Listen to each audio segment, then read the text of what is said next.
চুপি চুপি 7 পাকে বাধা পড়লেন অঙ্কুশ হাজরা এবং ওয়েন্দ্রিলা। এদিন তাদের বিয়ের ঝলক প্রকাশ্যে আসতেই হতভম্ব তাদের অনুরাগীরা।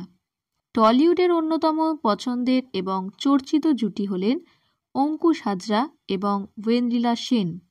তারা প্রায় 13 বছর একসঙ্গে আছেন। কখনো তাদের একে অন্যের লেগপুল করতে দেখা যায়, তো কখনো আবার কাপল গোল সেট করতে দেখা যায় অনুরাগীদের জন্য। এদিন একটি ভিডিও প্রকাশ্যে এসেছে যেখানে দেখা যাচ্ছে টুকটুকে লাল বেনারসি পরে আছেন ওয়েন্দ্রিলা সেন। গা ভর্তি সাবেকি ডিজাইনের সোনার গয়না, মাথায় শোলার মুকুট, কপালে কলকা। পান পাতা সরিয়ে দেখছেন অঙ্কুশ হাজরাকে।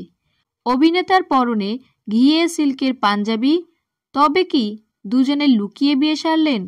না, এই তারকা জুটি বিয়ে করেননি, বরং এটা তাদের একটি ফটোশ্যুটের ছবি। বহুরূপী শান্তিনিকেতন তথা অভিষেক রায়ের হয়ে এই ফটোশ্যুট করেছেন ওয়েন্দ্রিলা এবং অঙ্কুশ। তাদের ব্রাইডাল কালেকশনে যে টলিপাড়ার হিট জুটির নজর কেড়েছে সেটা কমেন্ট সেকশনে চোখ রাখলেই বোঝা যাচ্ছে। এক ব্যক্তি লেখেন, ভীষণ সুন্দর, বাস্তবে কবে দেখতে পাবো?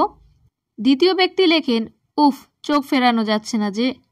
তৃতীয় ব্যক্তি লেখেন, আসলে এমন দেখতেই চাই, জলদি বিয়ে করো।